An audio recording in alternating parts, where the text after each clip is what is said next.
monde, on se retrouve avec une nouvelle vidéo et je vais vous montrer les livres que j'ai acquis durant le mois d'août. Mais là j'ai un gros colis à déballer que vous voyez pas, qui est ici.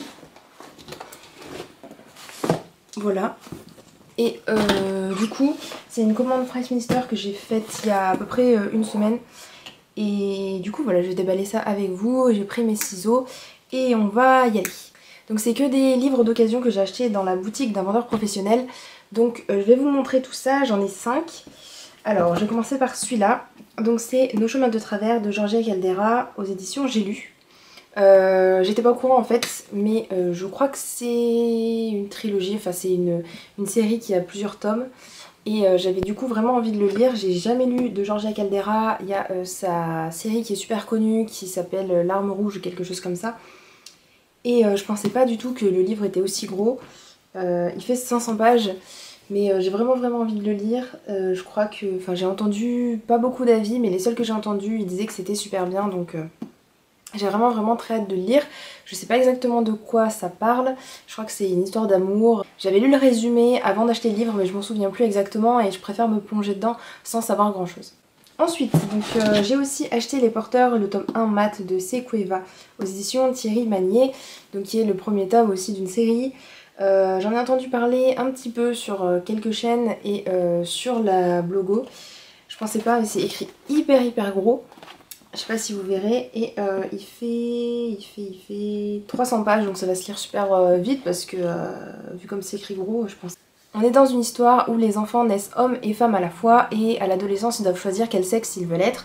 Et du coup ça me tente vraiment beaucoup, je me demande bien ce que ça va donner. Et le résumé me donnait beaucoup envie, donc si vous l'avez lu, n'hésitez pas à me dire dans les commentaires ce que vous en avez pensé. J'ai aussi acheté donc Le Chant du cœur d'Amy Harmon aux éditions Robert Laffont dans la collection R. J'avais vraiment envie de lire Amy Harmon depuis que son premier livre Nos faces cachées avait fait tant de bruit sur internet. Mais voilà, vu que je le trouvais pas trop d'occasion, je me suis dit bon je vais lire celui-ci. Il s'avère donc, en fait j'ai regardé plus en détail après, il s'avère que c'est le deuxième volume d'un diptyque avec le premier qui était le chant, qui était la loi du cœur, pardon. Et du coup, donc sachant que j'ai pas le premier tome, soit je l'achète là avant de le lire, ou soit je le lis comme ça, parce que je crois qu'on peut les lire à part. Je suis pas sûre. Si vous le savez, n'hésitez pas à me le dire. Parce que je crois que ça suit un autre personnage ou quelque chose comme ça. Et peut-être qu'on peut lire les deux à part. Enfin, l'un, oui, à part. Ou celui-là avant le premier, je sais pas. Donc je pense plutôt quand même lire le premier d'abord, ce serait pas mal. Donc j'ai aussi acheté le tome 3 de Phobos. J'ai pas acheté le tome origine, donc qui est une sorte de tome complémentaire. Je sais pas si je l'achèterai ou pas. Je crois qu'il y a un 4e tome de prévu, non?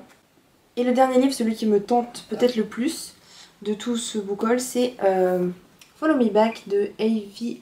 Jaeger, je pense, aux éditions Robert Laffont dans la collection R, qui est un livre qui me donne super envie. Il y a eu des très bons avis dessus. Je voulais vraiment l'acheter et en fait après j'ai vu qu'il y avait un 2e tome et qui sortirait que l'année prochaine je crois. Donc je me suis dit bon c'est pas grave, je vais quand même l'acheter et bon vu que je suis un petit peu lente à lire mes livres, je me dis peut-être que le 2e tome sera déjà sorti ou pas loin de sortir quand je l'aurai lu, parce qu'à ce qui paraît à la fin il y a une grosse révélation qui donne très envie de connaître la suite. Donc je sais pas trop, j'ai vraiment envie de le lire mais je sais pas si j'attends un petit peu ou pas. C'est l'histoire de Tessa, une fille qui est super fan d'Eric, qui est une star de la chanson. Et elle a carrément fait un compte Twitter dédié à cette personne-là. Et en fait, elle va discuter avec lui sans vraiment le savoir, puisque Eric il s'est fait un faux compte entre guillemets pour passer incognito et ils vont s'échanger en fait des tweets du coup et ils vont discuter. Et voilà, c'est un peu le genre d'histoire que j'aime bien et j'espère du coup que ce livre me plaira. Voilà, c'est fini, n'hésitez pas à me dire en commentaire si vous avez lu un de ces livres, ce que vous en avez pensé. Et moi je vous dis à bientôt dans une prochaine vidéo. Ciao ciao!